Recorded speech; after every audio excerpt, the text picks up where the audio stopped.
इस एपिसोड के आगाज में आप देखेंगे क्लिचबे अपने बेटे को तलवार देते हुए कहते हैं, अपनी तलवार की धार तेज कर लो क्योंकि पोसीडन का सर तन से जुदा करने का वक्त आ चुका है। ये सुनकर वो कहता है, खैर तो है बाबा, बिला वजह ये बात कहाँ से आ गई। ये सुनकर क्लिचबे गुस्से से कहते हैं, सातों समंदर में लर्जा तारी हो चुका है और तुम्हें कुछ भी खबर नहीं। पोसीडन ने बाबा उरूज के घर वालों को कत्ल कर दिया है, इंतकाम लेने हम उसके साथ जाएंगे। ये सुनकर वो कहता है, अफसोस हुआ, उरूज की हरकत की कीमत उसके घर वालों ने चुकाया है, अल्लाह उन पर रहमत फरमाए। लेकिन कश्ती रानी करने वालों से हमारा क्या ताल्लुक, ये उरूज नामी फासिक। ये सुनते ही क्लिचबे उसके मुंह पर थप्पड़ मार देते हैं, जिसके बाद वो गुस्से में आकर वहां से चला जाता है। उसके जाने के बाद क्लिचबे कहते हैं, सारे का सारा कुफ्र मुतहद होकर हम पर चढ़ा आ रहा है और मेरे जैसे शख्स की औलाद अपनी अना का गड्ढा खोदने में मसरूफ है। यहाँ बाबा उरूज अपने सिपाहियों से कहता है, मेरे भाइयों, हम तमाम मुसीबतों से कंधे से कंधा मिलाकर गुजरे। हमने मौजों की तरह आने वाले डाकुओं के नाक में नेल डाल दी। अल्लाह का शुक्र है कि हर बार हमारा जहाज बचकर निकला, लेकिन हमने इन मुश्किलात का सामना अपने घर की ज़रूरियात पूरी करने के लिए किया। आज हम जिस सफ़र पर रवाना हो रहे हैं उससे कोई रकम नहीं मिलेगी। मेरा मकसद उन डाकुओं को उनकी हद याद दिलाना है। खानदान और मुश्किल मेरे हैं, मैं आप लोगों में से किसी की जिम्मेदारी नहीं उठा सकता। अल्लाह गवाह है, मैं किसी से नाराज़ नहीं हूँ। ये सुनकर एक सिपाही कहता है, हम जानते हैं आप हमसे नाराज़ नहीं हैं, लेकिन हम आपसे नाराज़ हैं रईस। आप क्यों अपनी परेशानी हमसे छुपा रहे हैं। वहीं खड़ा दूसरा सिपाही कहता है, मैंने ये ज़ख्म अमीर होने की चाहत में नहीं खाए रईस, मुझे ज़ख्मी हसन ऐसे ही नहीं कहा जाता। मिस्कत भाई ने दुरुस्त फरमाया, हम हर सफ़र में आपके हम सफ़र रहे, हर सफ़र पर हम आपके लिए गए, रकम के लिए नहीं। इसके बाद एक और शख्स कहता है, आप हमें रास्ता दिखाएंगे और हम आपके साथ चलेंगे। वहीं खड़ा दूसरा शख्स कहता है, भाई लोग मुझे मजाक से बुलबुल कहते हैं, मुझे ज़्यादा बातें करना पसंद नहीं है। मैं बस आपसे यही कहूँगा कि अगर आप हमें ना कहें हम फिर भी आपके साथ चलेंगे। जिसके बाद बाबा उरूज उनसे कहता है, अल्लाह हमारी जहाज़ों को फ़ायदा मंद और हमारी तलवारों को जुल्फ़कार जैसी काट अता फरमाए। इसी दौरान क्लिचबे अपने साथियों के साथ वहाँ पर पहुँच जाते हैं। जिसके बाद क्लिचबे बाबा उरूज से कहते हैं, सुना है कि जालिम के खिलाफ तलवार खींचने जा रहे हो, हम आपके फौजी बनकर आपके साथ शामिल होने आए हैं। ये सुनकर बाबा उरूज कहता है, बस आपकी दुआएं चाहिए, आप जैसे गाजी की दुआ हमारे लिए तेज तलवार और मजबूत तरीन ढाल साबित होगी। जिसके जवाब में क्लिचबे कहते हैं, सलामती के साथ जाओ, जहाद मुबारक हो। इसके बाद वो सब आकर अपनी कश्ती में सवार हो जाते हैं। वहीं कश्ती चलाने वालों में एक शख्स ने अपना चेहरा छुपाया होता है। इसके बाद वो वहाँ से रवाना हो जाते हैं। यहाँ कासिद पेत्रो का खत आकर एक शख्स को देता है और वो शख्स उस खत को निकाल कर पढ़ने लग जाता है। पढ़ने के बाद वो दोबारा उस खत को बंद कर देता है और उस पर मोहर लगाकर उसे वापस दे देता है। नाज़रीन, ये शख्स वही दरवेश होता है जिसे ड्रामे के आगाज में दिखाया गया था। यहाँ खिज़र निको को अपने बचपन का एक वाक़या सुना रहा होता है, जब खिज़र, उरूज और इलियास बारिश की वजह से एक गार में छुप गए थे। क्योंकि रात का वक्त हो गया था और बारिश भी तेज हो रही थी, जिसकी वजह से वो उसी गार में फंस गए थे और उरूज को चोट लगने की वजह से वो जख्मी हो गया था। उरूज कहता है, हमें जल्दी घर जाना चाहिए। जिसके जवाब में खिज़र कहता है, हम गुम हो गए हैं आगा, रास्ता तलाश करने में काफ़ी वक्त लगेगा, बारिश रुकेगी तभी हम जा पाएंगे और आप इस हालत में चल भी नहीं सकते। इसी दौरान इसहाक उन्हें ढूंढते ढूंढते वहाँ पर पहुँच जाता है, जिसे देखकर वो तीनों खुश हो जाते हैं। जिसके बाद इलियास उससे कहता है, मुझे बहुत डर लग रहा था आगा, हमारे ऊपर से काले परिंदे गुजरे जो बहुत शोर मचा रहे थे, मुझे बहुत डर लग रहा था। ये सुनकर इसहाक कहता है, चलो कोई बात नहीं, मैं आ गया हूँ ना, अब पुरसुकून हो जाओ। इसके बाद इसहाक तीनों से कहता है, भाई भाई को मुश्किलात में तन्हा नहीं छोड़ता। इस ख्याल के बाद इलियास यहाँ उदास खड़ा होता है। उसी दौरान उसके पास बाबा उरूज जाता है और कहता है, इसहाक आगा ने कभी हमें मुश्किलात में तन्हा नहीं छोड़ा, हम भी उन्हें तन्हा नहीं छोड़ेंगे इलियास। यहाँ इजाबेल का वालिद इजाबेल से कहता है, तुमने उरूज को हमारा जहाज़ दिया, यानी ओनिता का जहाज़ दिया, ताकि वो लुटेरों के साथ जाकर शिकार खेले। जिसके जवाब में इजाबेल कहती है, उरूज ने पोसीडन के भाई को हमारे लिए कत्ल किया, वो सब उसने ओनिता की जानिब से दी गई जिम्मेदारी को पूरी करने के लिए किया। ये सुनकर उसका वालिद कहता है, तुमने उस पागल को ओनिता का जहाज़ दिया है, वो हमसे इसका हिसाब लेगा। जिसके जवाब में इजाबेल कहती है, ओनिता की ताकत के सामने पोसीडन है ही क्या। जिसके जवाब में उसका वालिद कहता है, तुमने दुरुस्त कहा, हमारा ये खुफिया तंजीम यानी ओनिता बड़ी है, पोसीडन उसके सामने कुछ भी नहीं है, मगर हम भी उसके सामने कुछ नहीं हैं। काहिरा, हलब, हत्ता के कुस्तंतुनिया के लोग भी इसमें शामिल हैं।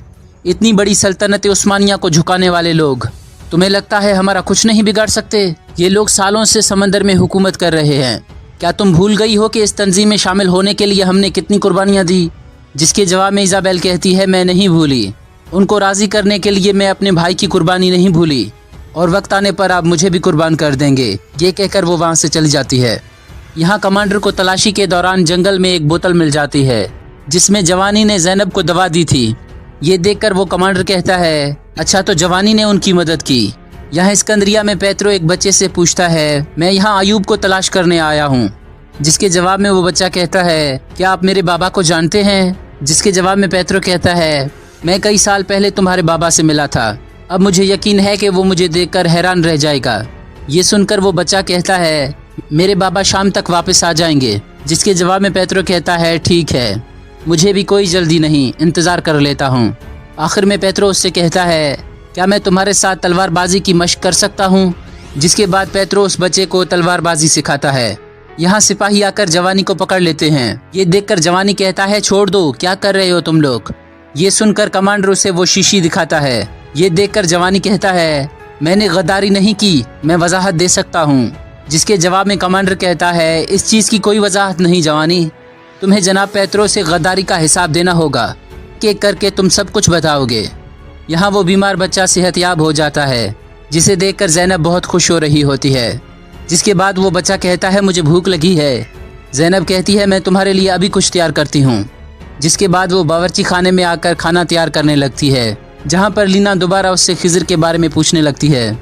जिसके जवाब में ज़ैनब कहती है, अभी उस बात को छोड़ो, मेरी किस्मत में यतीम खाना है। यहाँ खिज़र नीको से कहता है, हमें उरूज आगा और इलियास से पहले वहाँ पर पहुँचना होगा। ये सुनकर नीको कहता है, क्या तुम्हें पता है उन्हें खबर मिल चुकी होगी? खिज़र कहता है, बिल्कुल मालूम हो गया होगा उनको। जिसके जवाब में नीको कहता है, तो क्या उनके साथ मिलकर मुकाबला करना बेहतर नहीं होगा? हम उनके पहुँचने से पहले क्यों मुकाबला कर रहे हैं? जिसके जवाब में खिज़र कहता है, हमें उनसे पहले वहाँ पहुँचना होगा ताकि उन्होंने जो जाल बिछाया है उसे तबाह कर सकें। मेरे भाइयों का गुस्सा एक आग की तरह है जो किसी भी चट्टान को जलाकर राख कर सकता है, लेकिन हम उनसे पहले वहाँ पर जाएंगे निको, ताकि वो आग के गोले मेरे भाइयों के सामने आकर उन्हें नाबीना न कर दे।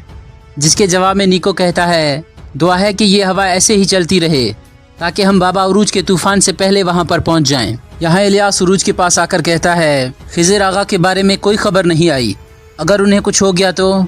जिसके जवाब में उरूज कहता है, अगर उसे कुछ होता तो हमें मालूम हो जाता। बेहतर यही है कि हम उसे इस मुसीबत से दूर रखें। तुम तो जानते हो कि वो इस तरह के मामलात पसंद नहीं करता। पहले हम इंतकाम लेंगे, फिर खिज़र से मिलेंगे। यहाँ सिपाही जवानी पर कौड़े बरसा रहे होते हैं। जवानी कहता है, मैं उस शख्स को नहीं जानता, मैंने तो उसे देखा भी नहीं। जिसके जवाब में कमांडर कहता है, तुम्हारी दवाई की शीशी हमें पहाड़ी पर मिली। चाहे तुम उस शख्स को नहीं जानते हो, लेकिन उस औरत के साथ तुम्हारा कोई ताल्लुक है। उसे पहले भी तुम्हारे साथ देखा गया था। जवानी कहता है, वो मेरे पास महज दवाई लेने आई थी। मैं पेट्रो साहब के साथ कभी गद्दारी नहीं कर सकता। इसके बाद वो कमांडर दोबारा उस पर कौड़े बरसाने लगता है, जिसकी वजह से वो बेहोश हो जाता है। यहाँ अयूब उस जगह पर पहुँच जाता है जहाँ पर पेट्रो पहले से मौजूद होता है। उसे देखते ही पेट्रो उस बच्चे की गर्दन पर तलवार रख देता है।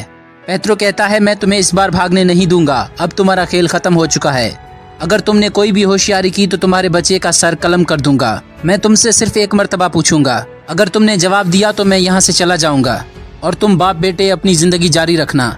मुझे बताओ किताब कहाँ है? अयूब कहता है, मैं नहीं जानता तुम किस किताब के बारे में बात कर रहे हो। जिसके जवाब में पेट्रो कहता है, मेरे सब्र का इम्तिहान नहीं लो। हमजा छोटा है लेकिन इससे कोई फर्क नहीं पड़ता, क्योंकि मैं इसके लिए बहुत से सर कलम कर चुका हूँ। इसी दौरान अयूब कहता है, रुक जाओ। यहाँ वो नकाबपोश एक खंजर निकालता है। इसी दौरान इलियास उसकी गर्दन पर छुरी रख देता है और उसका नकाब उतारता है तो ये वही गुलाम होता है जिसे उरूज ने माफ कर दिया था। गुलाम कहता है, मैं तुम लोगों के साथ आना चाहता हूँ। ये सुनकर इलियास कहता है, इस पर भरोसा नहीं करो आगा, ये हमारे साथ खेल खेल रहा है। उरूज कहता है, इसे बोलने दो। जिसके बाद वो गुलाम कहता है, मुझे ज़बरदस्ती अपने घर वालों और वतन से दूर किया गया। मुझे गुलाम बनाकर जंजीर डाल दिए गए। वो लोग हमसे काम लेते थे जैसे कि हम घोड़े हों। मुझसे घटिया से घटिया काम करवाया गया। मैंने अपने घर वालों को भी खो दिया। मुझे मालूम नहीं कि अब वो कहाँ हैं। आपने मेरा मुकाबला किया और मुझे मारा नहीं। आप बड़ी बहादुरी से लड़े। جس دن سے مجھے غلام بنایا گیا اس دن سے آج تک مجھے کسی نے عام انسان نہیں سمجھا سوائے آپ کے. آپ نے میری جان بخش دی. اس کے بعد وہ کہتا ہے عروج. الیاس کہتا ہے عروج نہیں، بابا عروج. بابا عروج، میں بھی آپ کے ساتھیوں میں شامل ہونا چاہتا ہوں. تھوڑی دیر سوچنے کے بعد عروج اسے خنجر واپس دیتا ہے اور کہتا ہے ٹھیک ہے.